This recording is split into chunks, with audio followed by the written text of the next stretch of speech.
After being a wealthy heiress for 17 years, she was suddenly kicked out of the family. It turned out her adoptive parents discovered they had taken the wrong child. She actually belonged to an ordinary family. Her parents were not only poor and powerless, but also had 4 good-for-nothing sons. Her name was Huo Yao. A year ago, she accidentally transmigrated into this body, but wasn't welcomed by her parents. After being thrown out, she chose to return to her birth parents, hoping to use her transmigration skills in medicine to help her parents out of poverty. On the plane, her thoughts were racing. She thought about being able to help her parents with her abilities, making this transmigration worthwhile. But reality was different. Her birth parents turned out to be true super rich. Her 4 brothers were all elites in various fields. The eldest was a domineering CEO of a listed company. The second was a famous genius lawyer. The third was an internationally renowned doctor. The fourth was a super popular celebrity. It was like a movie. And Huo Yao, who was intent on poverty alleviation, became the family's darling. Next, let's experience this suffocating love. Just as she got off the plane, an unknown number called her phone. When she answered, the voice on the other end clearly called out her name. Yao Yao, I'm waiting for you at the exit. I'm your eldest brother, Huo Yanqi. It turned out her parents' side knew she was coming, and the whole family had been eagerly waiting. Huo Yao was a bit surprised. This feeling of being cared for at any time felt really good. She quickly walked to the exit, only to find it crowded with star-chasing fans. But she recognized her eldest brother at a glance among the crowd. Perhaps this was the blood connection. However, the brother before her was not only handsome but also wore a high-end custom-made suit that made him look extraordinary. This was nothing like a poor family's freeloader. When the eldest brother saw his sister, he was also greatly surprised. In the photo, she was clearly a country girl, but before him stood a graceful and beautiful young lady. This made the domineering CEO brother a bit at a loss. At this moment, a curvaceous girl dressed fashionably came over. She said coquettishly, "I'm sorry, big brother. I was delayed by fans at the airport." This person was the real heiress of the Liu family. Seeing the eldest brother being so close with Huo Yao, Liu Sha directly snuggled into her brother's arms to seek attention. The eldest brother didn't notice this green tea behavior and introduced, "This is my biological sister, Yao Yao." Just as the eldest brother was about to introduce Liu Sha, people in the crowd kept taking photos. Huo Yao, not understanding the situation, quickly said, "Let's go. It's not convenient to talk here." The eldest brother saw Huo Yao's doubts, and explained, Liu Sha participated in a girl group audition. These are all her fans. And this brief interaction revealed that this country girl was not simple. They were the most pitiful rich parents in the world. For the first time in 17 years, they were meeting their biological daughter. Mom was extremely nervous, tightly holding Dad's arm. Finally, a luxury car stopped downstairs. Mom and Dad hurried forward to greet them. Unexpectedly, the adopted daughter got out of the car first. She came forward, pretending to casually hug Mom, pulling a reversal of roles. She thought to herself, even if the biological daughter is back, it's useless. I'm still their closest family member. What a scheming bitch. Who will help me slap her? Mom seemed to realize something and pushed her away, coldly saying, "Thank you for your trouble, especially going to pick up Yao Yao. It's getting late. I'll have your eldest brother take you home." After saying this, she walked around her and enthusiastically said to Huo Yao, "Yao Yao, come in quickly. Dinner is ready." The green tea bitch saw Mom's vastly different attitudes, as if struck by lightning, standing dazed and confused. In contrast, Huo Yao was very surprised. She had no expectations for this new family, because for 17 years, her adoptive parents never cared for her. But her birth mother's attitude instantly made her feel maternal love. Not only that, seeing this large villa before her, and the luxurious decorations, she was even more shocked. Wasn't it said that her birth parents were poor? Wasn't my transmigration mission to help my parents become rich? Could it be that poverty limited my imagination? But when she saw an extremely expensive painting in the living room, she doubted her life even more. She could only comfort herself by thinking it must be a high-quality replica. Even if the Huo family had some means, they couldn't afford such an authentic work by a famous artist. At this moment, Dad asked, "Yao Yao, do you like calligraphy and paintings too?" Before Dad could finish, Mom interrupted, all right, stop showing off your old paintings. I want to show Yao Yao her room." At this point, Dad was confused. No way.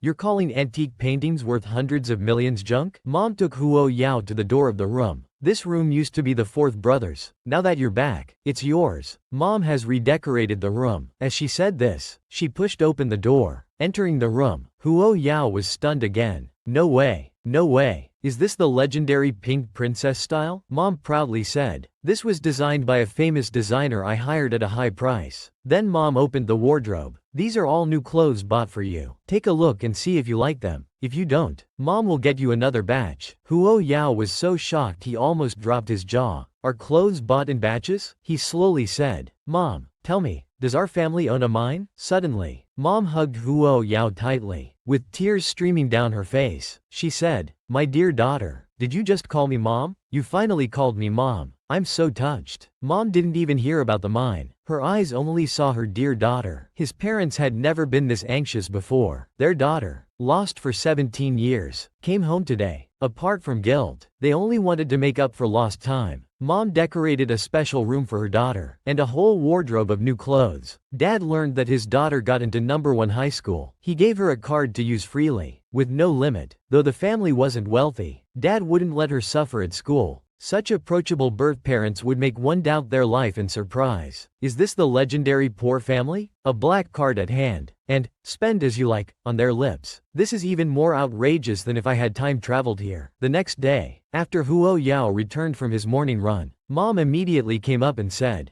"Baby's back. Sit down and rest." "Oh, Yao Yao, there's a package for you. Don't know what it is, but it's quite heavy. Your dad brought it in for you." Almost broke his back. Huo Yao knew it was his medicine-making stuff. He picked it up and carried it upstairs. Seeing him carry it so easily, the parents couldn't help but wonder if Dad was a bit weak. "Old Huo, looks like you need to take that health supplement your daughter gave you. That migraine medicine she gave me was very effective." Dad was quite speechless. "It's not that I'm weak. It really was heavy." At dinner time, the older brother came home. This was the first time seeing Big Brother since picking him up at the airport. Huo Yao couldn't help but wonder if he would accept her as a sister. At this moment, Big Brother took the initiative and said, "Sister, I heard you're going to #1 high school." Huo Yao replied, "Yes, I'm registering tomorrow." Big Brother immediately said, "Then I'll take you tomorrow. Sha is also at #1 high, and I promised to take her for the new semester too. You're not familiar with #1 high, and you'll have Sha there." After Big Brother finished, Huo Yao thought about that scheming girl. He didn't want to have much interaction with her. He put down his chopsticks and said, "No need, I can go by myself." Then he went upstairs. Big Brother noticed Huo Yao's unhappiness. "Is he angry because I'm taking Sha too? Has he been like this since he came back? You shouldn't spoil him." As soon as he finished, Mom slammed the table and scolded loudly. "Yao has a great temper. You little brat, don't you dare have prejudices against him." Big Brother didn't expect Mom to suddenly get angry. He had to admit his mistake. He didn't want to provoke Mom. After going out, Big Brother called Lu Sha. It turned out that Big Brother thought Huo Xiaoping's grades couldn't possibly get into #1 high, and must be an admission notice bought by Dad, so he wanted Lu Sha to take care of him more. After hearing this, Lu Sha said coquettishly, "Don't worry, Big Brother, I'll take good care of Yao." She didn't forget to mock, "Big Brother, don't worry, no matter who helped him get the admission notice, as long as it's through official channels, he can enroll." After hanging up,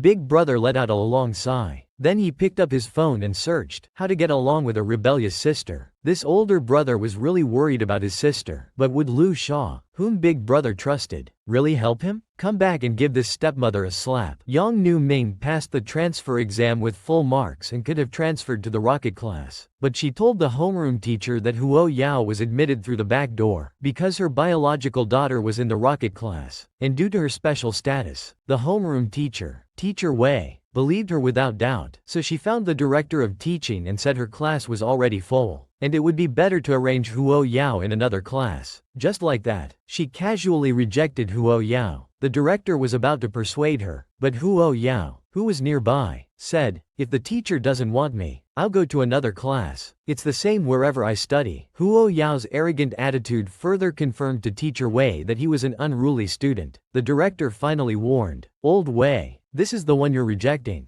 Don't regret it later." The proud Teacher Wei said she wouldn't regret it, angering the director. He had no choice but to arrange Huo Yao in class 3. But Teacher Chen, the the homeroom teacher of class 3, wondered, why would a top student with full marks be rejected? Could there be a problem? But when he carefully observed this transfer student, his attitude changed instantly. This student's appearance was too good looking. Never mind. As long as he doesn't cause trouble, I'll accept him even if his grades are terrible. This teacher was clearly swayed by looks. Then the teacher brought him to the class. When Huo Yao turned to write his name, the class below erupted. No way. No way. This transfer student is too good looking, and his handwriting is so beautiful. Oh no. It's the feeling of falling in love. I've decided. She's my goddess. Hearing the discussions below, Teacher Chen was even more proud. The news of a super good-looking transfer student in class 3 quickly spread through the school. Everyone was privately discussing that Lu Sha had met her match. There would be some excitement to see from now on. The news quickly reached Lu Sha's best friend, Chang Yingying. She comforted Lu Sha, telling her not to worry. Xia, you're the acknowledged school beauty. This transfer student with no status can't compare to you. At this moment, the green tea bitch's high level of cultivation was displayed. She surprisingly reproached Yingying. You shouldn't say such things in the future. Although Huo Yao is a country girl, she is indeed very beautiful. Hearing this, Chang Yingying immediately asked, do you know her? How do you know she's from the countryside? The green tea bitch feigned surprise and said, oh, I forgot to tell you. She's the adopted daughter of our Lu family. This news shocked Zhou Yingying. So she's the fake heiress who occupied your identity. The green tea bitch pretended to be panicked and said, keep your voice down. This must not be spread around. After all, she's innocent too. The implication was clear. This matter could only be spread by you now. The naive Zhou Yingying said, Xia, you're too kind. She made you live in a poor family for so many years. But how could Zhou Yingying understand the green tea's scheming? Huo Yao,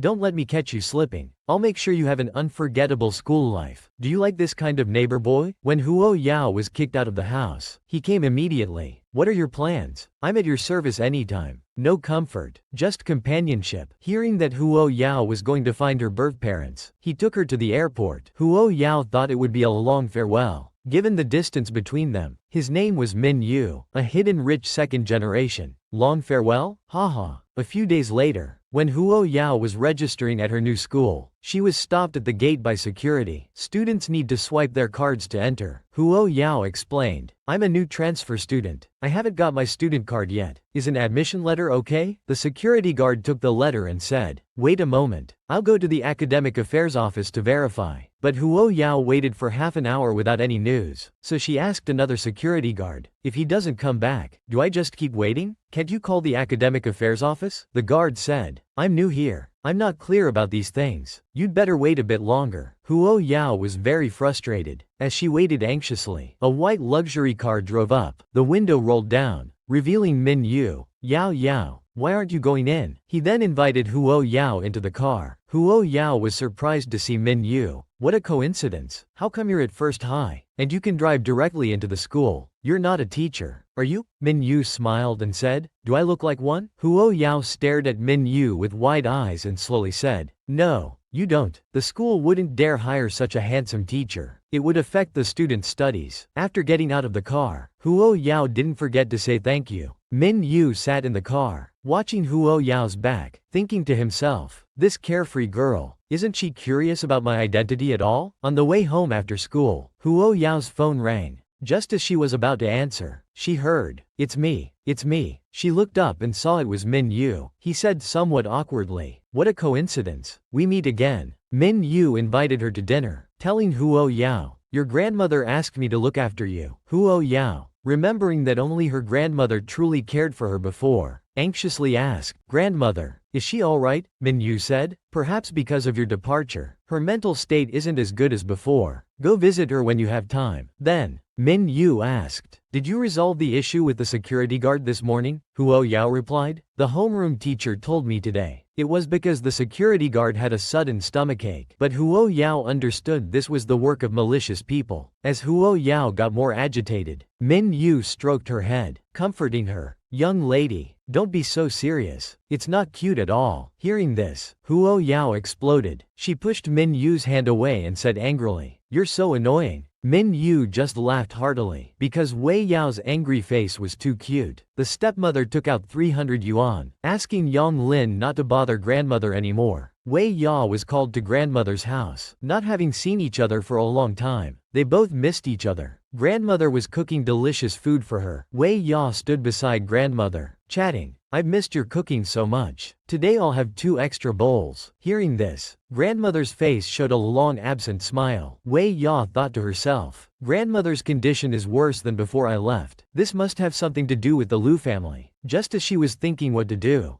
an urgent doorbell interrupted. She was surprised to see Huo Yao at the door. It was the stepmother's family. Seeing Huo Yao, she said contemptuously, "Why are you here?" Saying this, the family went straight inside, not paying any attention to her. In the living room, Lu Sha said coquettishly, "Grandmother, Mom specially bought you a set of jade jewelry." But grandmother's thoughts were on Huo Yao. Seeing her left aside, she couldn't help but feel guilty, thinking if she had known they were coming, she wouldn't have asked Yao Yao to come. Then the stepmother said, "Try it on, see if you like it." Grandmother calmly replied, "At my age, I don't like wearing these things." Then she smiled at Huo Yao and said, "Yao Yao, why don't you take a look? Do you like it? If not, take it back for your mother to wear." The stepmother suddenly stood up, shouting angrily, "Mom, are you crazy? Do you know how much this jade is worth?" Seeing her daughter's attitude, the grandmother innocently said, "Didn't you give it to me? How I handle it is my business." The stepmother, unable to do anything about the grandmother, turned her anger towards Huo Yao. "You little brat, so this was your purpose in getting close to grandma, using an old person's kindness to swindle money." She continued smugly, "If you need money, you can ask me directly. No need to cling to the elderly." Hearing this, Huo Yao felt the stepmother was too pitiful. The frequency of her outbursts was increasing. Seeing Huo Yao's silence, the stepmother persisted, "Tell me, how much money do you want to leave grandma alone? 100.000? 200.000? Let's say 300.000. Enough for your family to live on for a few years." At this point, Wei Ya burst into laughter as if she'd heard the funniest joke ever. The stepmother was confused. "What are you laughing at?" Wei Ya composed herself a bit and calmly said, "Just 300.000? After all that talk, I thought you were going to offer me 30 million.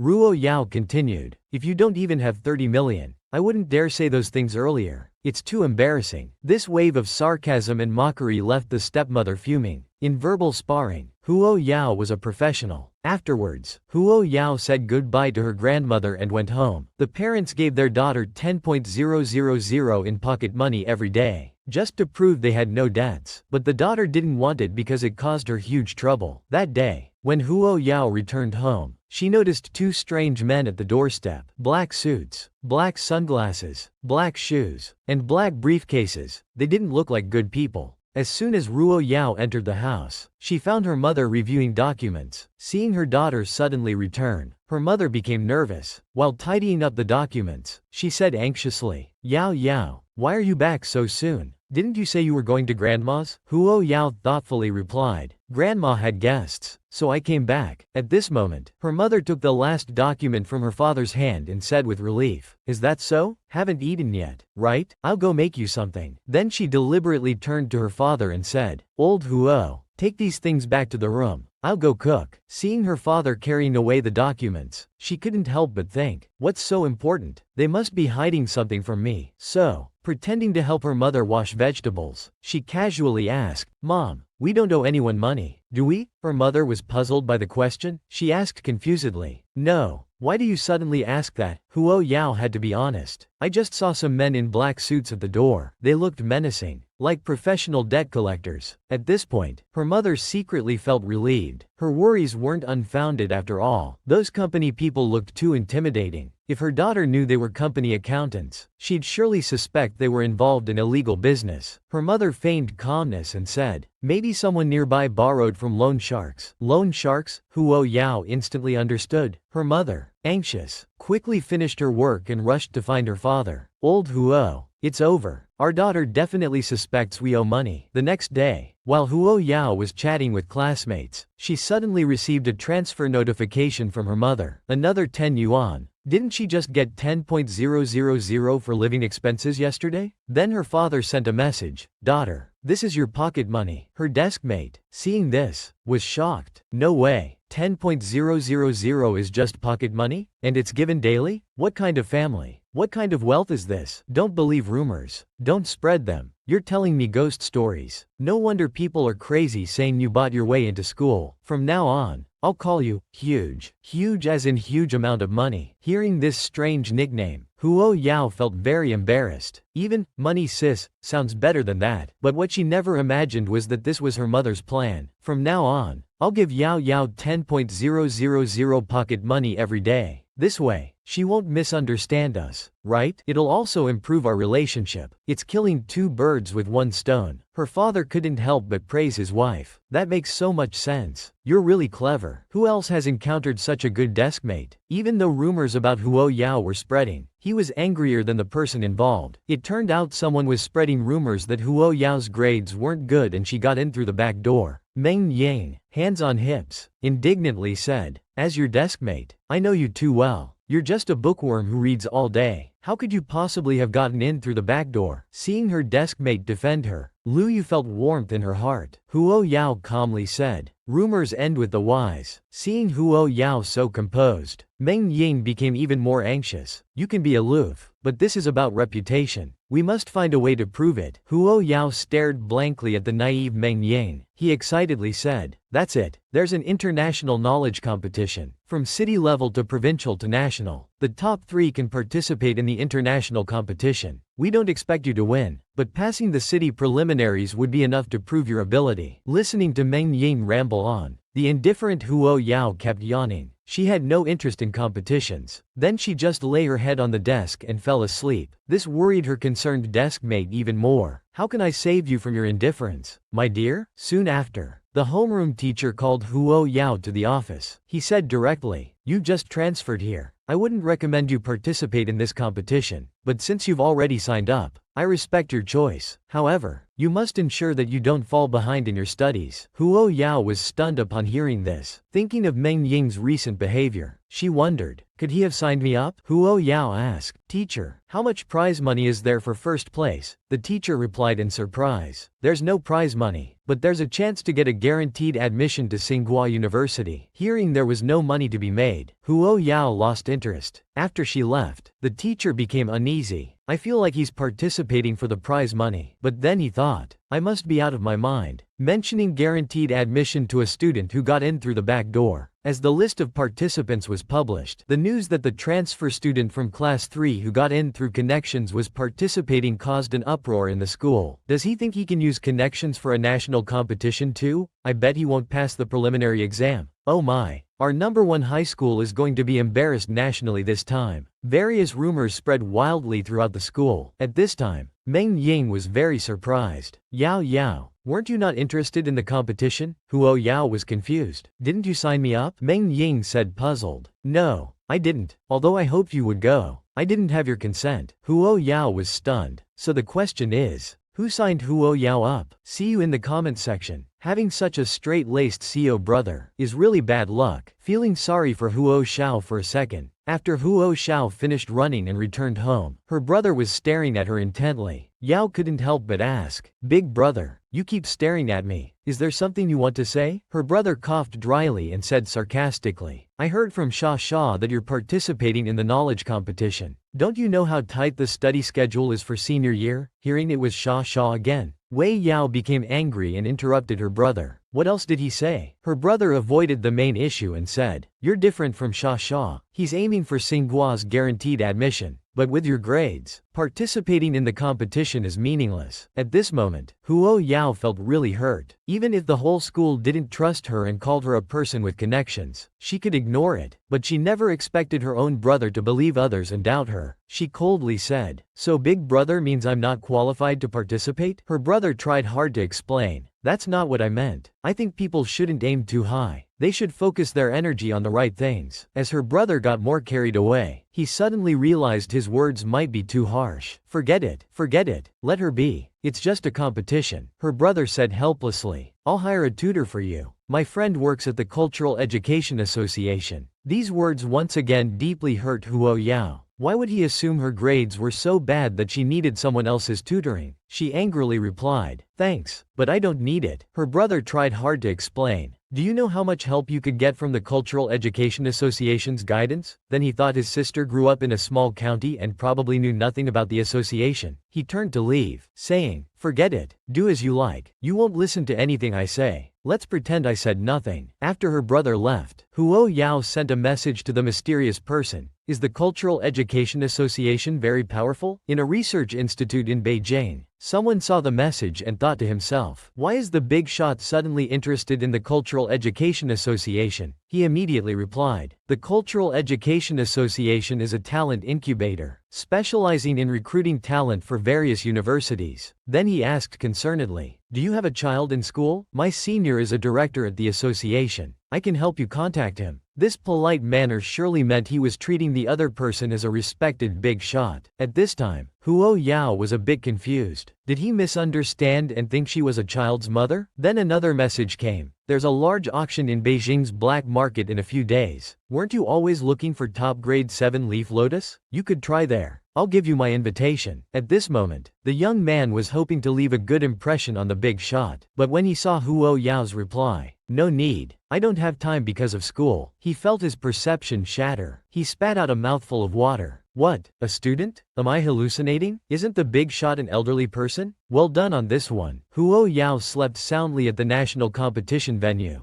Didn't they all say my grades were poor and I got in through connections? Secretly signing me up. Don't you just want to see me embarrassed? Fine. I'll oblige. But before half the exam time had passed, she had finished all the questions. It was too boring, so she could only sleep. Teacher Wei, witnessing all this, couldn't help but think, she's really overestimating herself. She probably can't answer a single question. Finally, amidst the snoring, the exam ended. Students leaving the exam room complained to each other. The questions were too difficult this year, especially the long questions on the back. There was a backside. The next day, Huo Yao was called to the academic affairs office by her classmates. As soon as she entered, she felt the serious atmosphere. The black-haired vice principal said, I assume you've heard the rumors about you. Huo Yao nervously replied, are you saying I got in through the back door? The vice principal sternly said, this incident has a terrible impact on the school. We can only expel you. Upon hearing this, the director anxiously said, Wei Yao didn't get in through the back door. Teacher Wei immediately refuted the director. I did receive a report from a parent. And didn't you say she's the principal's relative? At this point, the director was stunned. When did I say that? Suddenly remembering when Huo Yao first arrived, Old Wei refused to let her join the rocket class. He wanted to tell Old Wei that Huo Yao was specially recruited by the principal with great effort, but was interrupted halfway through. Unexpectedly, it led to a misunderstanding. Just then, Huo Yao's parents pushed open the door. Her father was expressionless, while her mother anxiously asked, what happened to my daughter? She quickly walked up to Huo Yao, looking her up and down, nervously asking, Yao Yao, are you hurt? Huo Yao warmly replied, no. The principal was a bit confused by the two. He first tried to calm the situation, then said solemnly, we asked you to come to take your child back. Our school absolutely does not tolerate backdoor admissions. The mother beside him became agitated. Teacher, you look so smart. Why are you talking nonsense? What do you mean by backdoor admission? At this moment, the father firmly said, Teacher, you look like a leader, so when you speak, you need evidence. Otherwise, I don't mind notifying the media that your school is deliberately slandering and oppressing students. The reason they were so angry was, they thought their vulnerable daughter must be very scared and helpless facing these teachers. They just wanted to stand up for their daughter, regardless of who was a leader or teacher. Seeing this, the director quickly tried to salvage the situation. It's all a misunderstanding. Huo Yao was indeed specially recruited by the principal. At this point, Old Wei was still not convinced. Director, are you still trying to make excuses for the principal? If Huo Yao really got in with a perfect score, why did she sleep through yesterday's exam? At this moment, the director felt like 1,000 horses were galloping through his mind. Is he single-minded or pig-headed? So he angrily said, Old Wei, just because you saw her sleeping, you assume her grades are poor? Old Wei confidently retorted. The difficulty of the test was so high that even the top students in the grade couldn't finish so quickly, let alone a transfer student from a small county. At this point, Huo Yao calmly said, the results should be available now. Let's stop arguing and let the facts speak. These two simple sentences silenced everyone. The director excitedly said, right.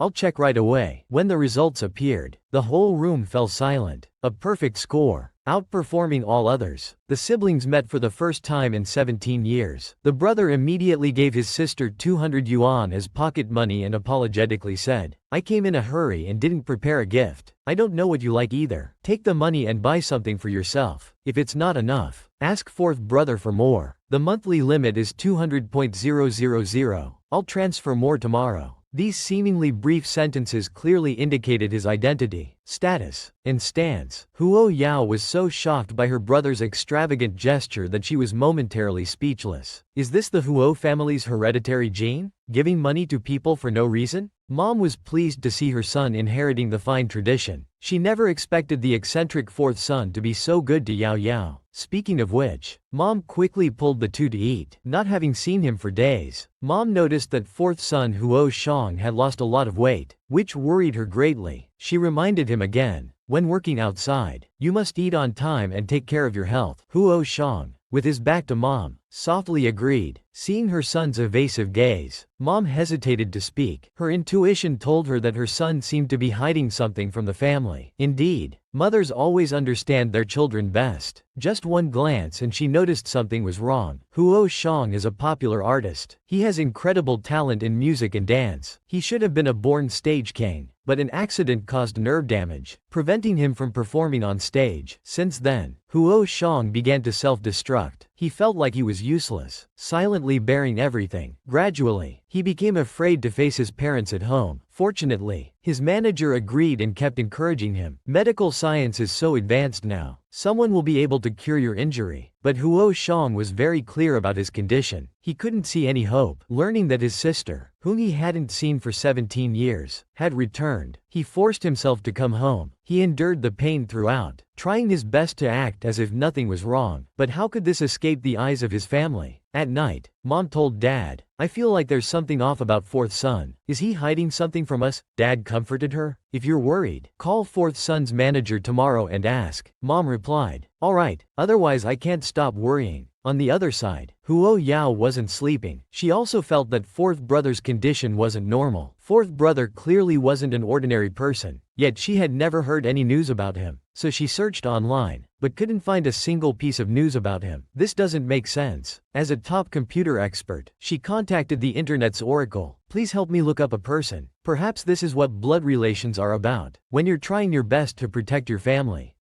is also doing their utmost to love you. What is the true meaning of family? When the elderly need their family the most, not a single one shows up." Suddenly, I received a call from Minyu saying Huo Yao was in trouble. "Your grandmother had a sudden heart attack. Fortunately, she was rushed to the hospital in time and is out of danger." The doctor warned Huo Yao, "Don't you younger generation know that the elderly have weak hearts and can't handle stress? Why did you make her angry?" At this moment, Huo Yao could only listen silently, but in his heart, he knew it was all his adoptive parents' doing. After thanking Minyu, Huo Yao sent him away. He stayed at the hospital himself. Seeing his grandmother lying in the hospital bed, Huo Yao was very worried. Although not his biological grandmother, she was the person who treated him best in the world. It wasn't until the next day that his daughter's family came to the hospital. Seeing them, grandmother said with difficulty, "I'm fine now. You should go home early." It turned out grandmother was worried they would meet Huo Yao and cause conflict. At this time, Lu Sha hypocritically said, "Grandma, how can hospital nurses take care of you as well as family?" Hearing this, I really wanted to slap this green tea bitch. Where were you earlier? Now that everything's fine, you come to act like a good person. Grandmother became more anxious hearing this and said, "It's fine. I have Yao." She stopped abruptly, almost letting it slip, but her daughter still caught on. "Are you waiting for that little bitch Huo Yao to come again?" Lu Sha took the opportunity to show off in front of grandmother. "Mom,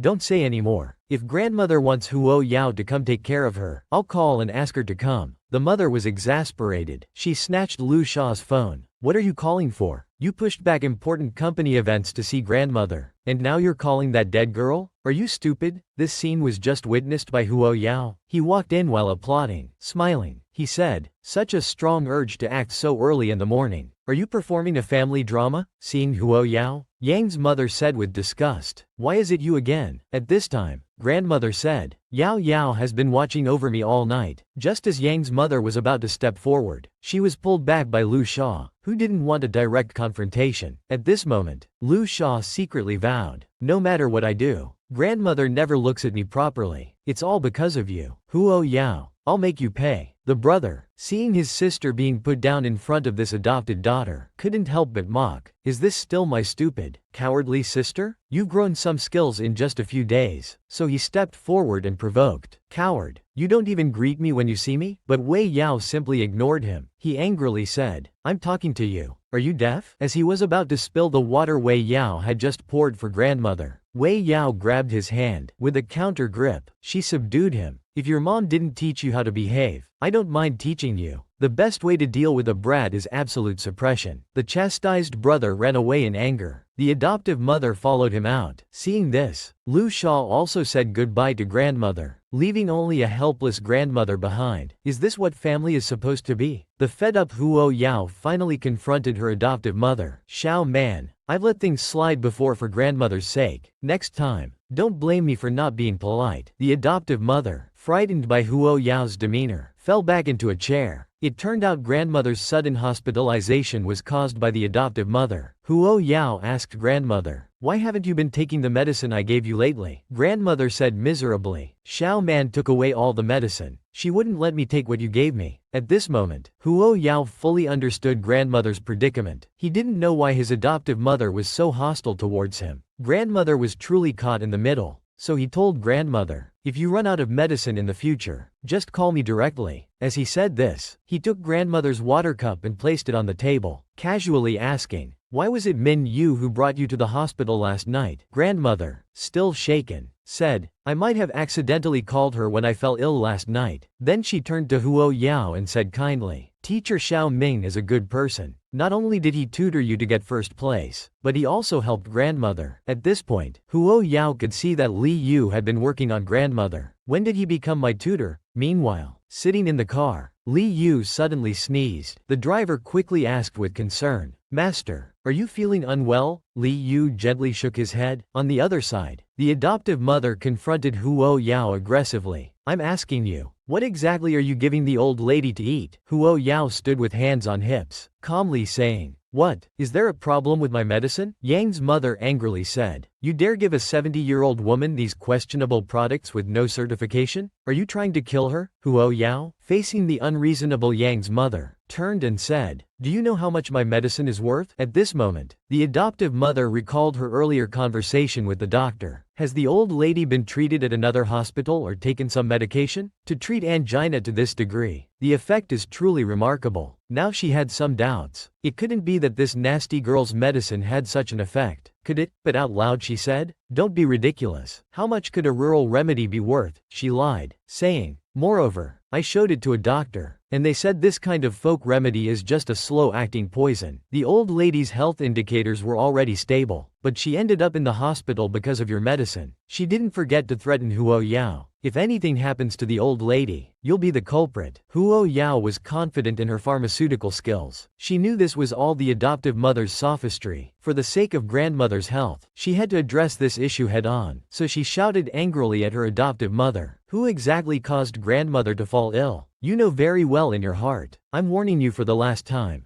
Don't touch grandmother's medicine again. If there's a next time, don't say I didn't warn you. The guilty adoptive mother stood frozen in place. This damn girl. When did she become so intimidating? What kind of student could make the principal of a century-old prestigious school feel lucky to have them enrolled? It could only be the main female-led, Huo Yao. She scored full marks on the high school transfer exam, making some teachers suspect she had connections. She was then secretly entered into the national knowledge competition preliminaries, accidentally scoring full marks again. This shocked the entire school. That day, the principal called Huo Yao to his office. He earnestly told Huo Yao, I have high hopes for you in this national knowledge competition. Huo Yao explained, actually, I didn't sign up. The principal said with a mischievous smile, I signed you up. I think the competition won't be difficult for you. Our school's college admission rate has clearly declined in recent years. I don't want the school's century-old reputation to be ruined under my watch. So Huo Yao directly said, I understand. At this moment, Huo Yao suddenly realized that everything had been carefully planned by the cunning principal. Since it didn't affect her, she might as well do him this favor. She attended the preliminary exam on time. This made her parents very nervous. Don't be nervous, dear daughter. Just perform normally. Quick, check if you have your admission ticket. And are all your stationery items complete? In contrast, Huo Yao said casually. Mom, Dad, it's just a simple little competition. Don't be so dramatic. At this time, Lu Sha arrived. Wherever he goes, paparazzi are never far behind, taking all kinds of snapshots. This exaggerated entrance made Huo's mother look disgusted. Indeed, they're not family. Everything about him seems unpleasant. They enthusiastically sent off Huo Yao.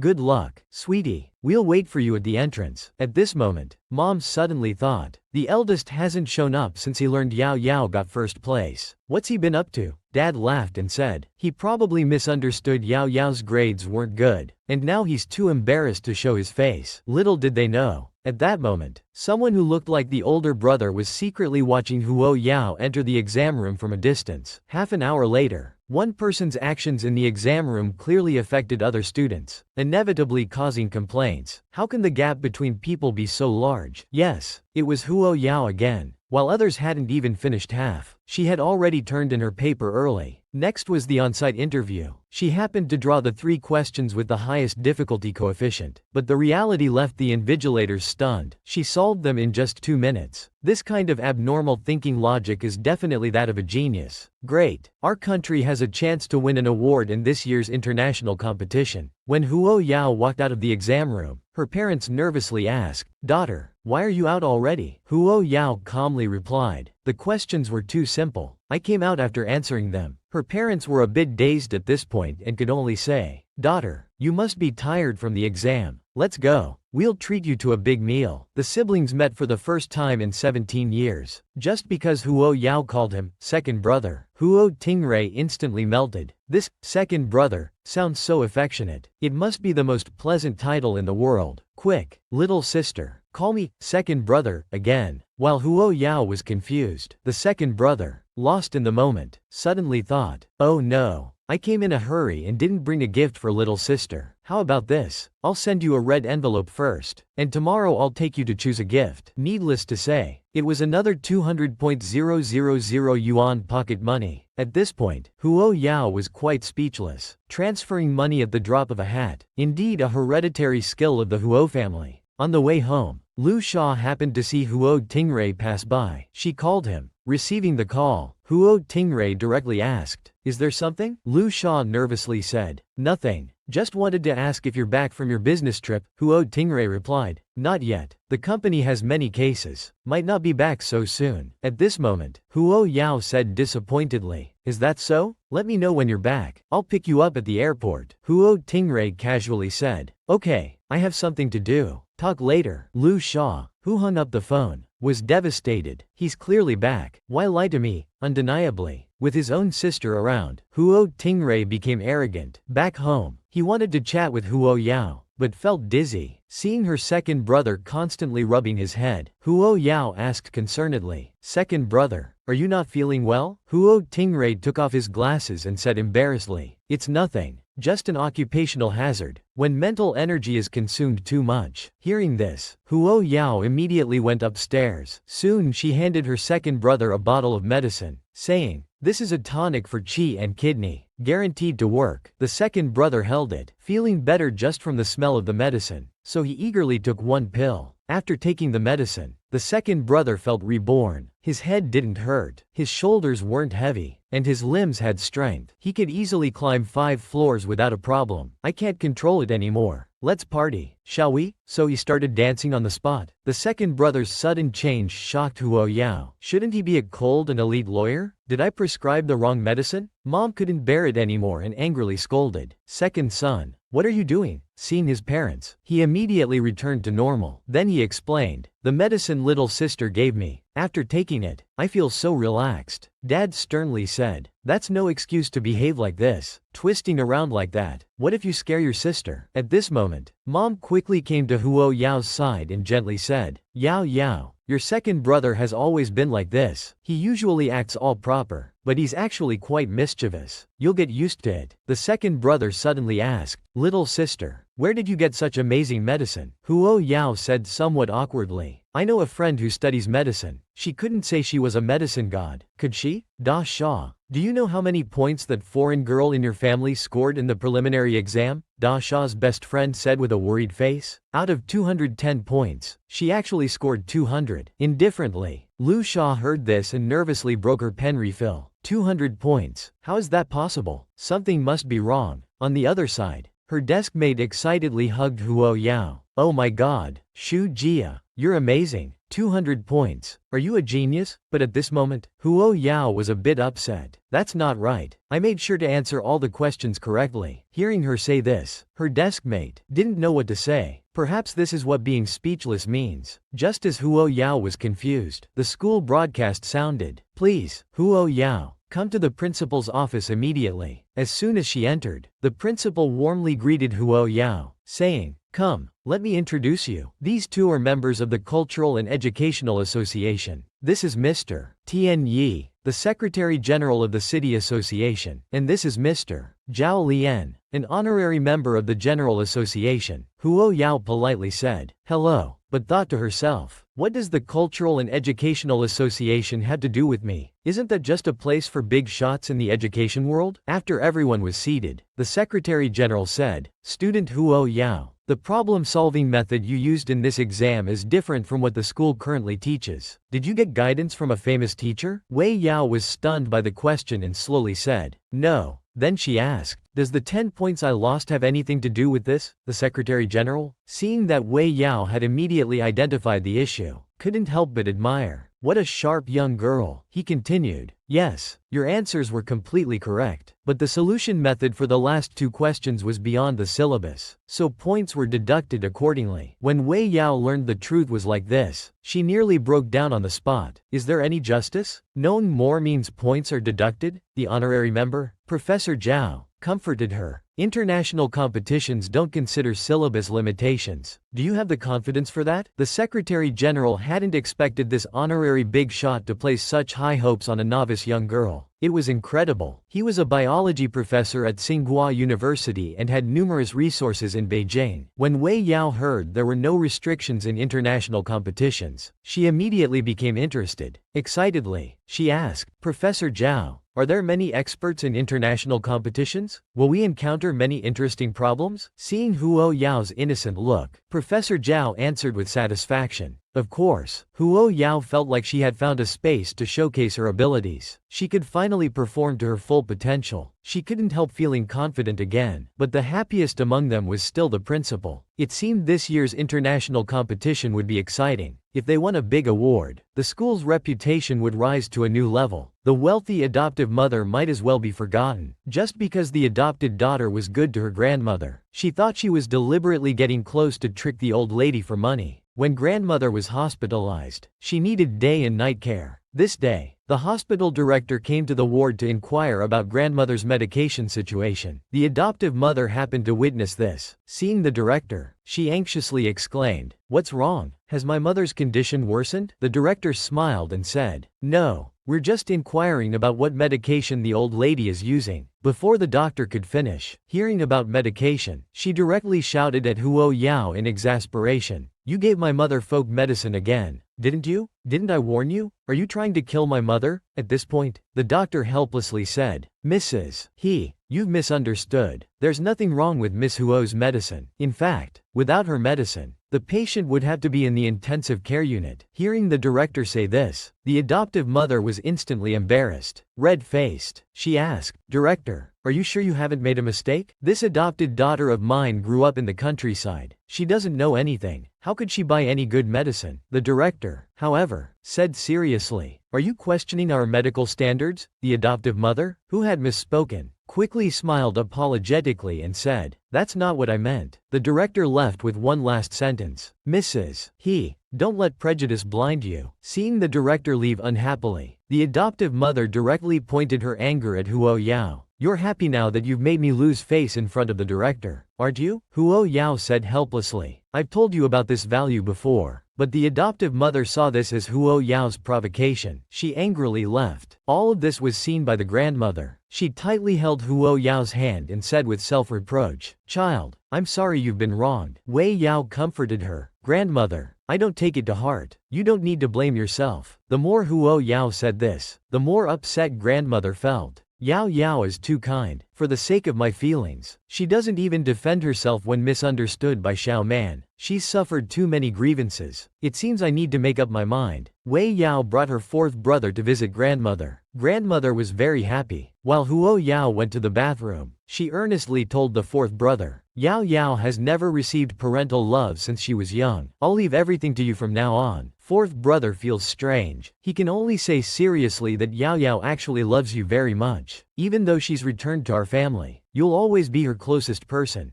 Grandmother's eyes moistened upon hearing this. At this moment, Wei Yao returned. Grandmother turned her back and said softly that as she's getting old, her energy isn't enough. Yao Yao, you and your brother should go home early. I need to rest for a while. Huo Yao also felt that grandmother was acting strange today, but still said, Grandma, I'll come see you again tomorrow. After Huo Yao left, grandmother lay on her side, tears flowing involuntarily. It seemed she had made an important decision. I don't know if you've ever had a psychic connection. Huo Yao, who had just finished school, suddenly remembered what grandmother said yesterday. Yao Yao, I know your current family treats you well. Grandmother can rest assured now. A sense of unease welled up. Huo Yao rushed to the hospital as fast as possible, only to find grandmother's bed empty. At this moment, Huo Yao's mind was in chaos. He quickly tried to call grandmother, but was met with the cold prompt that the phone was turned off. He then went to the nurse's station to inquire and learned that the old lady had been discharged early in the morning. At this point, Huo Yao became even more panicked. He ran while making phone calls, naively thinking he could still catch up. The phone still couldn't get through. Huo Yao kept blaming himself. I should have noticed grandmother's unusual behavior yesterday. Huo Yao arrived at grandmother's apartment, but the nanny told him the old lady hadn't returned from the hospital yet. Huo Yao left immediately. He really couldn't think where grandmother could go in this unfamiliar place. On the other side, the foster mother received a call from the nanny saying Huo Yao had come to the apartment looking for grandmother. She felt something was wrong, so she called the old lady, but found the phone was off. Finally, she contacted the hospital and learned that the old lady had been discharged. Lu Sha complained, how could grandmother be discharged without even saying a word? She's an old lady who doesn't understand anything. She hasn't returned to the apartment. Where could she go without anyone's help? These words reminded He Xiaoman. You're right. Someone must be behind this. It must be Huo Yao who took your grandmother away. He's playing the thief, crying, stop thief, trick with me. So she angrily called Huo Yao. Huo Yao calmed down and decided to go back to the hospital to clarify.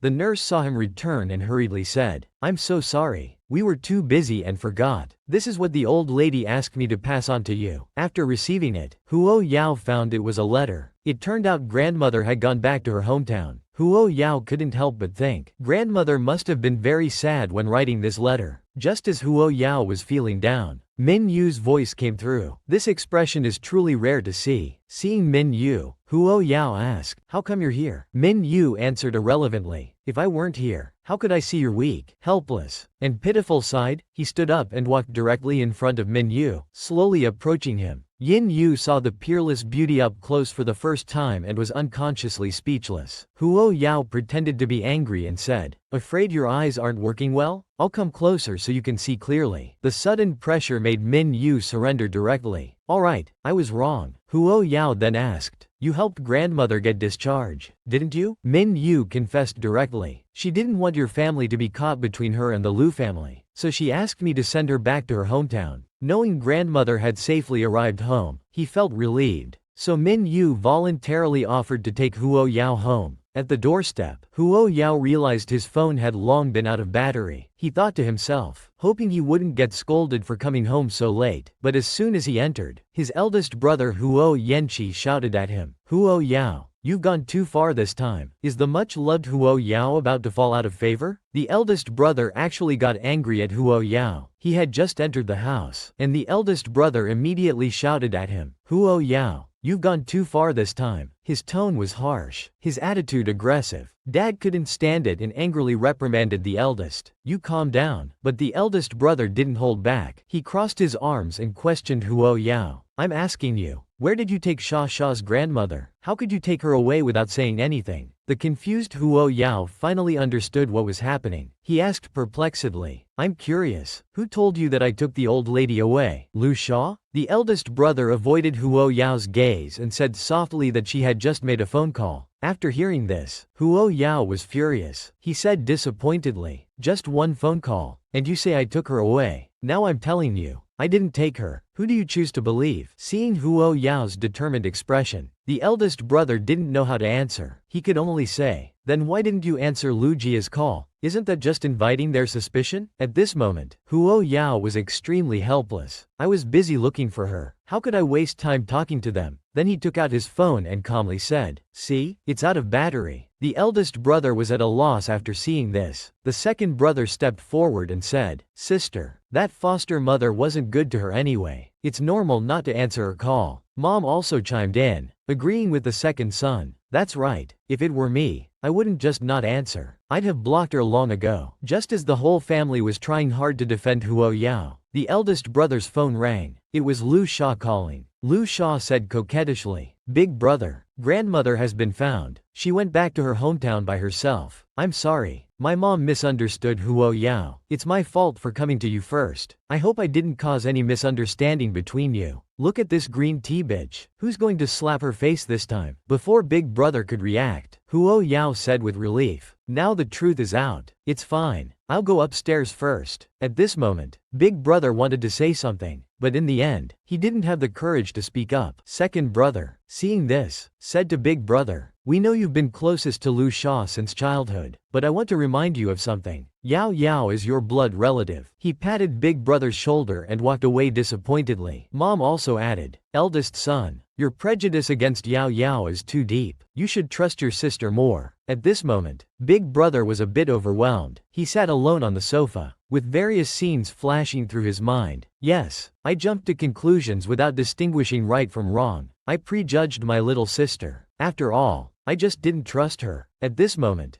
big brother was filled with deep self-reproach. It's truly satisfying. Lu Sha's green tea behavior is about to be discovered by big brother. Because of grandmother's disappearance, there was a misunderstanding. Lu Sha sensed that big brother's attitude was very strange, so she arranged to meet with big brother. She didn't want to be invited to replace his position. In a high-end Western restaurant, big brother, dressed in a suit, arrived late. His appearance surprised Lu Sha, who excitedly said, I thought you weren't coming. Big brother didn't speak, but pulled out a chair. After sitting down, he looked at the menu expressionlessly and said, sorry, I was delayed by a client at the company. At this moment, Lu Sha felt that big brother was very displeased, so she said coquettishly, big brother, are you still angry with me about grandmother's matter? It's all my fault for being too hasty. I was just worried about grandmother. Seeing big brother's lack of response, she acted pitiful again, saying, I went to apologize to Yao Yao today, but she didn't seem to want to see me. See how wise she is. She did go to see Wei Yao, but actually told Wei Yao to stay away from grandmother, saying,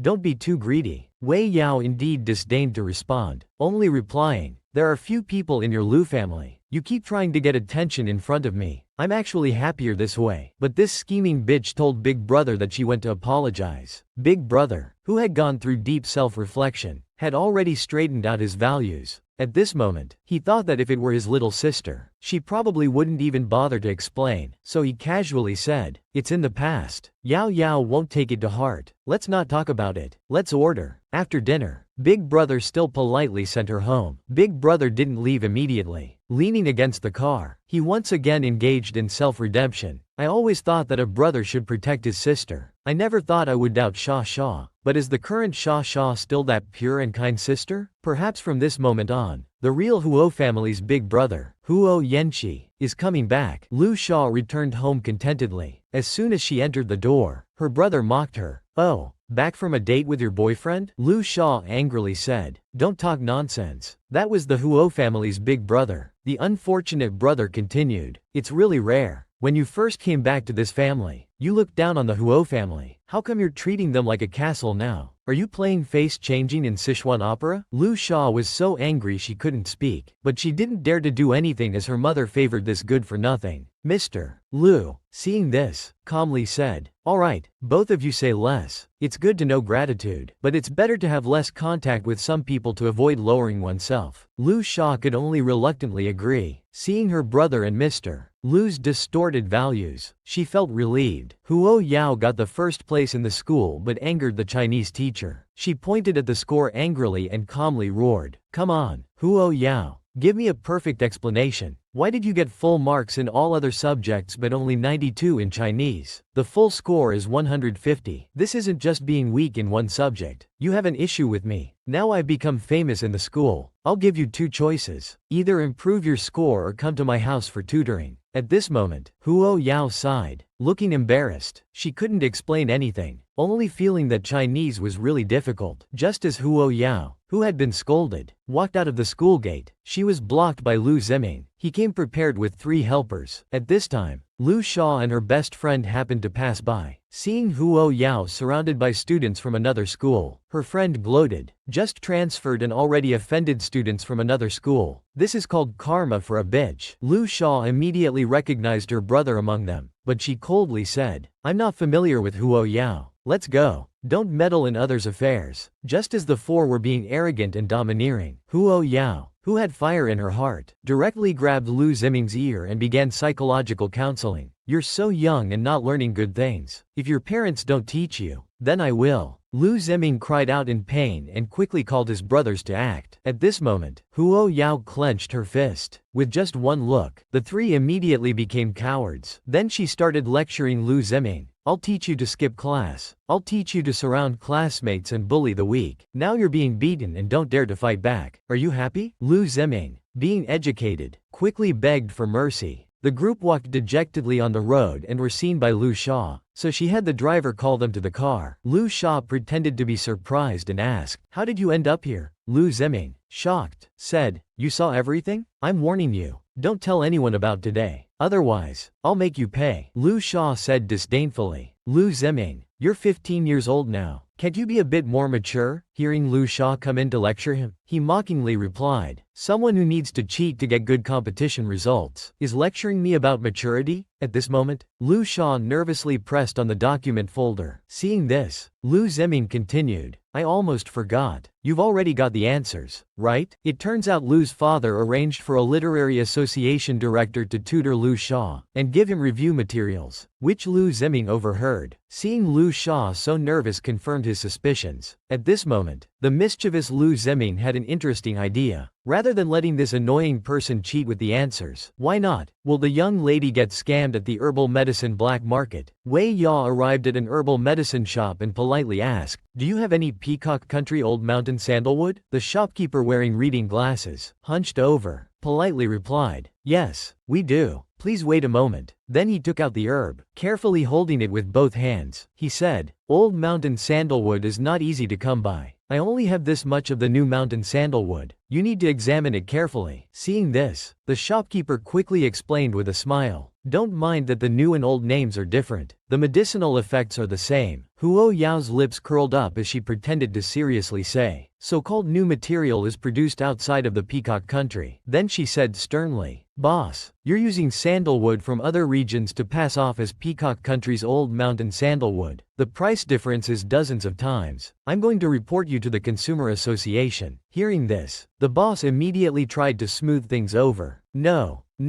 I was just joking. This is what you want." He then took out another sandalwood and handed it to Huo Yao. Huo Yao reluctantly accepted it after examining it. At this point, the shopkeeper was sweating nervously, thinking to himself, "This little girl is actually an expert, and she immediately threatens to report to the authorities. How frightening." He quickly waved goodbye as she left. Having searched the entire market, there were still many herbs she hadn't bought. She placed all her hopes on this last shop. Just by looking at the name, it seemed special. She went up and knocked on the door. The assistant who opened the door tried to turn her away, saying, "Sorry, we're about to close." Huo Yao directly asked, "Do you have 100-year-old turtle shell, 5-flavor Ningbai glue, fragrant dragon bone stone?" Hearing these herb names, the assistant thought that these herbs were not only expensive but also rare in stock. Moreover, Their usage was particular, and few people without knowledge of medicine would buy them. So he quickly invited Huo Yao into the shop, smiling and saying, "We have everything except the 100-year-old turtle shell." Then the assistant packaged the herbs and said, "Thank you for your patronage. The total is 320 yuan. Huo Yao showed no reaction and only asked, "Can I pay by bank transfer?" The assistant then provided the account number, and Huo Yao transferred the money directly. As Huo Yao turned to leave, the assistant wasn't surprised by how much money she had, but rather by how she memorized the account number with just one glance. At this moment, an old man with white eyebrows said, "Ah Hang, didn't I tell you to close the shop? What are you spacing out for?" The assistant quickly explained, "Master, Lord Zhuang's prescription is very special." Before he could continue, the old man interrupted, "Whatever it is, we'll talk about it tomorrow. The person inside is still waiting." They then went to the inner room. The old man politely said to the young man in front of him, "Young Master Yin, given your current condition, apart from gradually treating it with medication, this old man has no other solution for now." That's right. This person was Huo Yao's country neighbor, Yin Yu. Hearing the old man say this, the assistant angrily said, "This isn't working either. Can't you try other methods?" The old man said helplessly, "This book was passed down from the older generation. I've studied it all my life but haven't mastered its methods. You can take it to someone at the Pharmacists Association to look at. Maybe they'll have some insights." Li Yu calmly said, "A gentleman doesn't covet what belongs to others. Since it's an heirloom from old Pei's ancestors, how could it be given to outsiders?" The assistant anxiously said, "But your body," Li Yu interrupted, saying, "Didn't old Pei say it can be temporarily controlled? That's enough." At this point, old Pei said meaningfully, "If we could find the rumored descendants of the Shangguan clan, young Master Yin's problem could be easily solved. It's just that this clan hasn't appeared for a long time."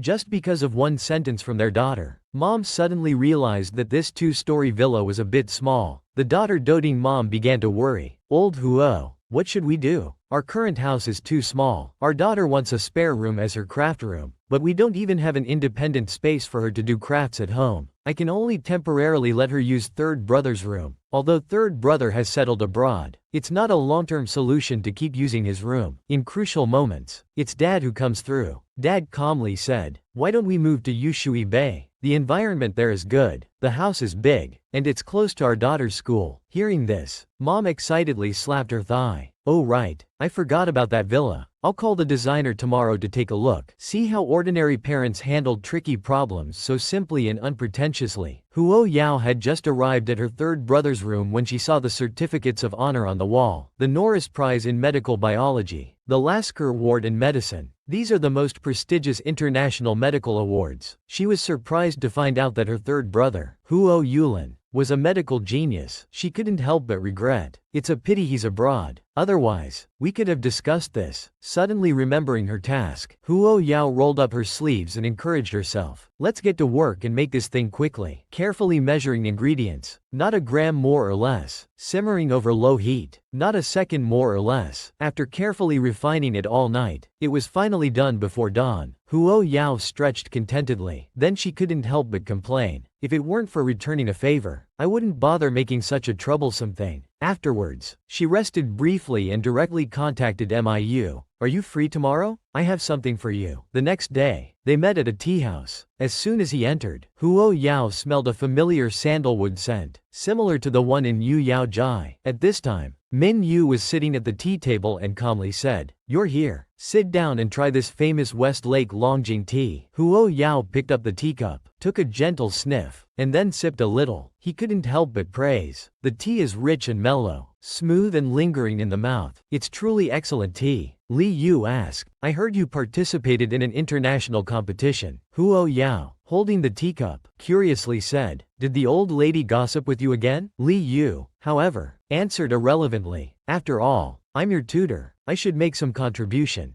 Ji Yu Yao quickly said, "Stop it. As long as you make the old lady happy, that's enough contribution." Li Yu smiled happily upon hearing this. Just then, the assistant beside them choked on tea and started coughing. Huo Yao looked confused. The assistant thought to himself, "Master, are you still that cold and aloof, young master? How dare you actually agree to someone's request?" Huo Yao took out the refined item and placed it on the tea table, saying, "By the way, This incense should help you. I noticed you weren't in good condition before. Consider it a thank you for taking care of my grandmother." Then Huo Yao stood up and said, "The tea is good. Thanks for the treat. If there's nothing else, I won't take up more of your time." He was about to turn and leave when Li Yu stood up and called out, "Wait a moment." Then he handed him a box of tea leaves. "Finish this tea before asking me for more." Huo Yao didn't refuse and stammered, "Well, thank you then." At this time, the assistant started complaining again. "What a loss. They give you a box of incense, and you give them a box of limited edition tea in return." After Huo Yao left, the assistant couldn't hold back anymore. "Master, I just don't understand. What's so good about him that makes you care for him so much?" Minyu thoughtfully said, "A year ago, he saved me." The assistant was even more confused. "How could a young girl like him save you?" Minyu, while opening the gift box, said, "That's something I still haven't figured out." At this time, the fragrance that spread out made Minyu feel refreshed.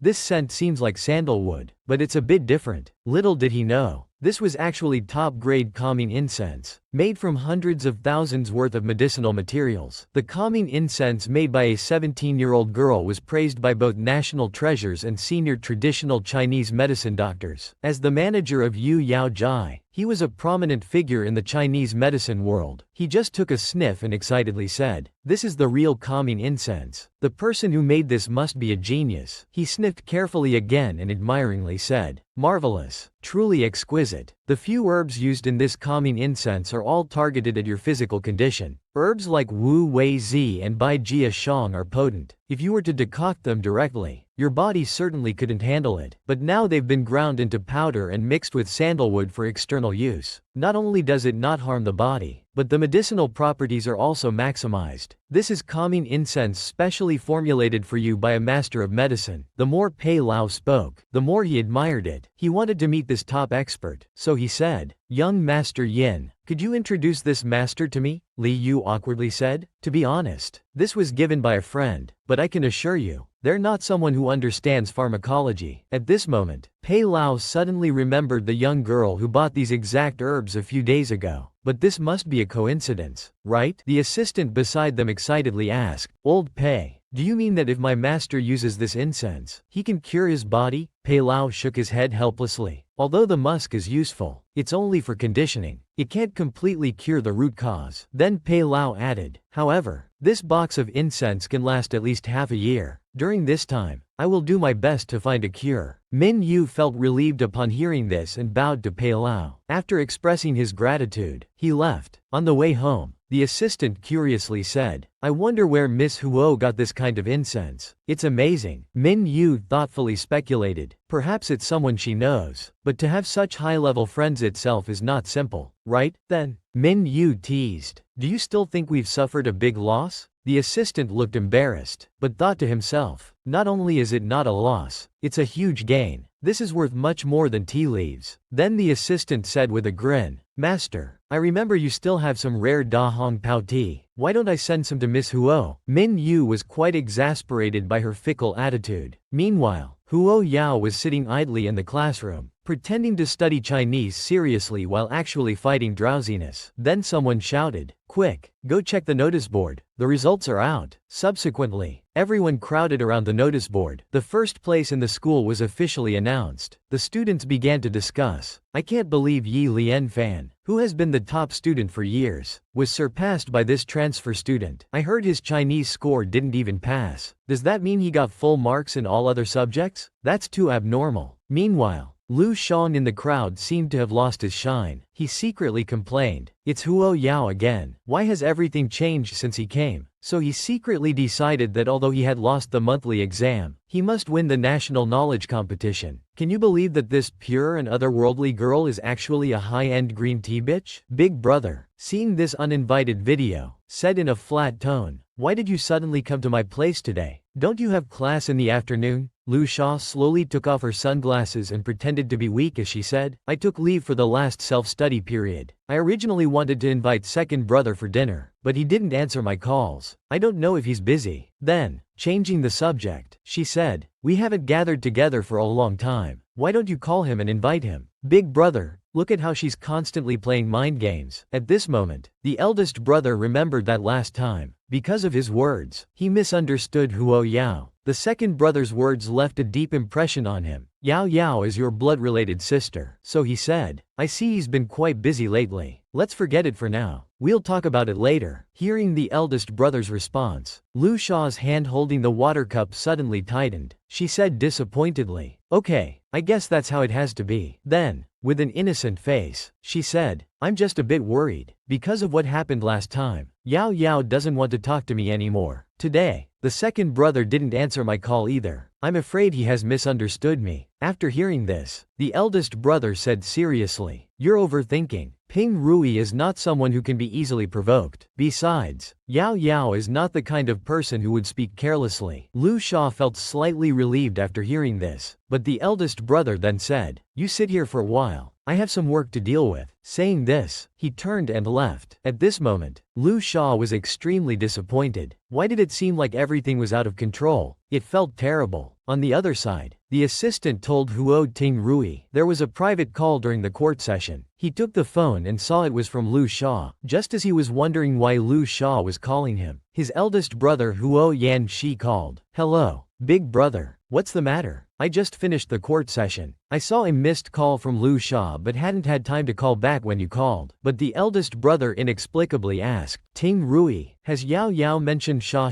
to you? Huo Ting Rui said, no, she hasn't. What's wrong? Huo Yan Shi explained, it's nothing. Sha came to see me earlier. She wanted to invite you for dinner, but I was busy, so she left. After hearing this, Huo Ting Rui said, alright, you go ahead with your work. After hanging up the phone, Huo Ting Rui was confused. What was the purpose of his big brother's call? On the other end, Huo Yan Shi looked relaxed. He had been a bit worried about what Lu Sha said, but it seems he was overthinking. It turns out trusting the second brother and Huo Yang was right. Look at how thoughtful their assistant is. Just because the master might need it, he bought out an entire store's stock of calming incense. It wasn't expensive anyway, and the store owner even gave him a buy one get one free deal because he was buying so much. It turns out that the calming incense Huo Yao gave to Minyu worked incredibly well. So, they looked up the same packaging wooden box online, and the store mainly sold calming incense. Just as Minyu was contacting Huo Yao to confirm if it was the right one, the assistant had already placed the order. At the same time, Huo Yao sent a message saying it wasn't. Minyu looked embarrassed and immediately turned to the assistant, saying, you've already placed the order? The assistant proudly said. Of course, when the master needs something, it must be arranged immediately. Li Yu really didn't want to say another word to him. Have someone express deliver the old man's box of Da Hong Pao. We need it the day after tomorrow. The assistant was startled and quickly said, don't you have a few boxes of the collector's edition? Why are you eyeing the old master's treasured box? He's been treasuring it for decades. If he finds out, won't he be furious? Li Yu said with a determined face. Then we won't let him know. If it's been treasured for decades, it wouldn't hurt to treasure it for a few more decades. The assistant was so shocked his jaw dropped, but he didn't forget to praise his master. You're still the best. I'll arrange for someone to go right away. Li Yu nodded without changing his expression, but the assistant felt something was off. Meanwhile, Huo Yao called her second brother to come home for dinner, but he told her he had to go on an urgent business trip for a few days. Huo Yao clearly sensed that her second brother was in a bad mood, so she asked with concern, did something happen? But her second brother reassured her, it's nothing. Don't worry, little sister. Despite saying this, he was anxiously rushing to the airport. After the plane landed, he was already abroad. The third brother Huo Zhang's assistant was waiting at the arrival gate. Seeing the second brother, he politely said, I'm sorry for the trouble of making you come all this way. Huo Ting Rui anxiously asked, it's fine. How is Huo Shang now? The assistant's expression fell at this moment, and he stammered, he's not doing well. At this moment, his hands unconsciously gripped the railing tightly. It seems Huo Shang was in trouble. Then the assistant took him to an estate. The one who came out to greet them was the third brother Huo Yu Lin, who was permanently based abroad. He said a bit nervously, second brother, I'm sorry I couldn't come to pick you up personally earlier because I had something to attend to. The second brother quickly stepped forward and hugged his brother whom he hadn't seen for a long time, saying emotionally, seeing that you're living well makes me very happy. As an internationally renowned medical genius, the third brother was not good at expressing himself in daily life. The second brother knew this well. so he asked directly, can Huo Zhang's injury really not be fully healed? When it came to discussing the medical condition, Huo Yulin immediately became confident. He said firmly, full recovery is not a problem. It's just that he can't engage in strenuous exercise anymore and must say goodbye to the stage. But he's not cooperating at all. After hearing this, Huo Tingrui said thoughtfully, I understand. I'll go talk to him. But both the assistant and Huo Shang himself knew well that without Huo Yulin, Huo Shang would definitely be finished this time. But doesn't Ke Hoxiang want to give up his stage? He was born to be a king of the stage. A wealthy mother, for her daughter's education, actually paid money to have the best student transfer schools. Lu Sha,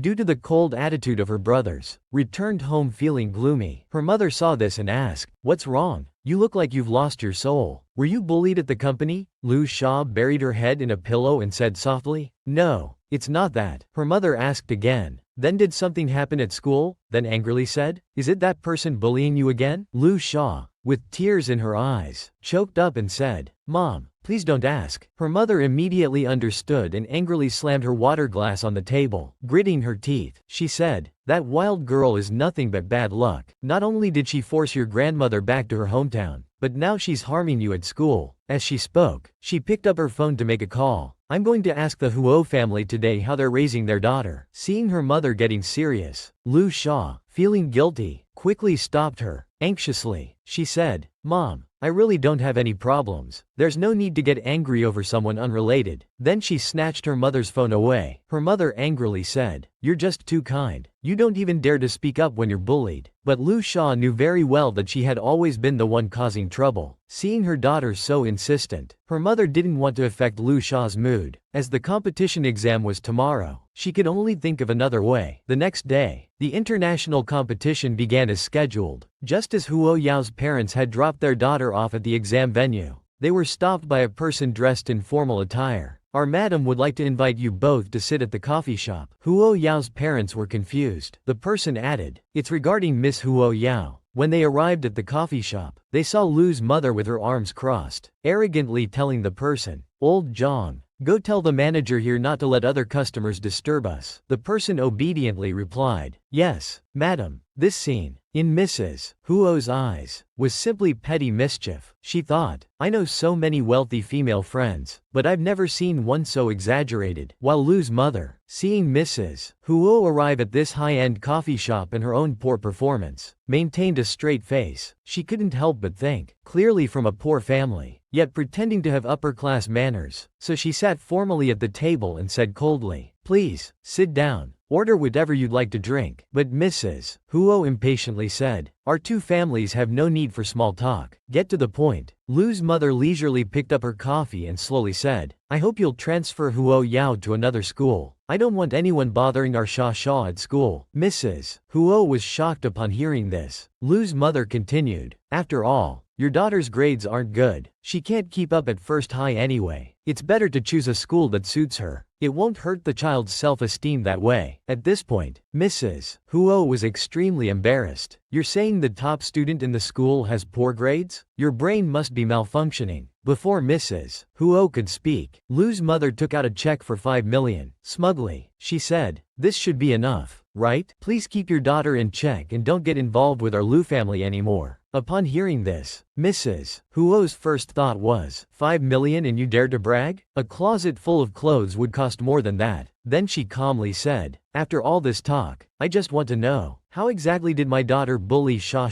Lu's mother avoided eye contact and impatiently said, go ask your daughter yourself. Mrs. Huo stared at her and said, so, you don't actually know either, do you? Then she picked up the check and said, I'm sorry, but our daughter won't be transferring schools. She then tore up the check. With a look of disdain, she said, this small amount of money isn't even enough to buy toys for my daughter to throw away. It's truly embarrassing. As she spoke, she threw the torn pieces of the check into the air and turned to say, husband, let's go home. Throughout all of this, Mr. Huo hadn't said a word. Perhaps he was too amused to react. In the circle of rich second-generation kids, Li Yu perfectly demonstrated what it means to embarrass one's father. To thank Huo Yao for the calming incense she sent, he actually stole his father's prized Da Hong Pao tea, which had been treasured for decades, and gave it to Huo Yao. He probably didn't know the value of this tea. After receiving it, she shyly said, "Thank you. You look much better now." Li Yu, reluctantly looking at the tea, said with a heavy heart, "It's all thanks to your good incense." At this moment, the clueless assistant chimed in, "Miss Huo, you must be close with that shop owner, right? When I placed an order, the owner gave me a big discount." Huo Yao was confused and casually said, "What, shop owner?" She then looked at Minyu, who was staring straight ahead, awkwardly scratching his head. He thought to himself, "This naive assistant is driving me crazy. How could such high-quality incense be available for purchase? I even stole the old man's tea to give to her. Isn't that obvious enough?" But the assistant still had no clue and continued smiling, saying, "You know, the shop owner who sells incense that you introduced." Hearing this, Huo Yao immediately understood. She never expected him to take it seriously. She then asked, "So, how much did you buy?" The assistant proudly said, "I bought it all." Cleared out his entire shop. At this point, the two people in the back exchanged an awkward glance, seemingly not wanting to shatter the assistant's innocence. Huo Yao could only slowly say, "Oh, I see." Fortunately, Minyu cleared his throat to ease the awkwardness. Then he said, "Huo classmate, what would you like to eat tonight? My treat." Hearing there was a good meal in store, she wasn't picky and excitedly said, "As long as it's a feast, anything is fine." So, Minyu took her to a private kitchen called Yao Shangguan. Walking through the spacious hall, Minyu explained, "This restaurant specializes in medicinal cuisine. The clientele is quite special, so they don't accept unfamiliar customers or ladling a bowl of medicinal cuisine." I couldn't help but sigh. There are so few people who can make medicinal cuisine nowadays. Soon, a person wearing an ancient-style robe brought a steamer basket. He then took out the pastries inside. Politely, he said to Minyu, "Young Master Min, the old master heard you were coming. He personally cooked a new medicinal dish he developed for you. However, it will take some time. Please enjoy some appetizers first." Seeing these exquisite pastries, I inadvertently said, "Apricot crisp cake nourishes yin and moistens dryness. It's very suitable for this season." Then I took a piece and put it in my mouth. It melted instantly, sweet but not astringent. It was really delicious. The man in the robe was surprised. He didn't expect this young girl to recognize apricot crisp cake. Then she pointed to another pastry and asked, "Do you know what this is called?" Huo Yao picked it up and took a bite. Confidently, she said, "This is jade dew paste." But before she finished speaking, she threw it back on the plate and said, "This is a failed product." Huo Yao is too direct, isn't she? Finding fault right after tasting. What will happen next? This elegant and classic medicinal cuisine restaurant doesn't serve ordinary people. But after just one bite, Huo Yao threw the delicate pastry back onto the plate. She directly said, "This is a failed product." The waiter looked nervous after hearing this, thinking this young girl was here to cause trouble. But Huo Yao continued, "The kudzu root and tien hua fen weren't roasted dry enough, causing the pastry to lose its original texture and efficacy." Her somewhat professional words stunned the waiter, who thought, she can even taste such subtle details. She must be an expert. So he tried to smooth things over. "Miss, do you have experience in medicinal cuisine?" She calmly replied, "No. My family elders used to make it." This simple answer made the waiter tense up. A family that could make such pastries must be extraordinary. He could only retreat for now. Turning around, he bumped into the honorary assistant. The assistant, seeing the freshly served pastries about to be taken away, picked up a piece and put it directly in her mouth. After eating heartily, she said contentedly, "These pastries are really delicious." The waiter beside her had a strange look on his face, not knowing whether to say they were good or not. The assistant suddenly felt as if she had been offended by the waiter's gaze, but had no proof. The assistant entered the private room and found Huo Yao doing homework. She politely said, "Miss Huo, your handwriting is beautiful." But seeing Huo Yao's answering speed, she secretly laughed. Indeed, underachievers are the same everywhere. I used to fill in answers randomly just as quickly. I really don't want to discourage the naive young assistant. People are different. You've somewhat misunderstood this young underachiever. At this moment, Huo Yao suddenly put down her pen because she smelled a unique food aroma. Sure enough, the waiter carefully brought in a dish. Huo Yao thought, just from the smell, she could tell it contained many precious medicinal ingredients. The waiter, seeing Huo Yao's mouth-watering expression, proudly said, "This is a new medicinal dish developed by the old master, Snow Lotus Golden Turtle Soup. It has the effects of invigorating the spleen, promoting appetite, and regulating qi deficiency." Huo Yao eagerly tasted a spoonful. Li Yu even picked up the bowl to drink directly. Huo Yao couldn't help but praise. "This soup is good. The medicinal flavor is well balanced, and the cooking time is just right, worthy of being a medicinal cuisine."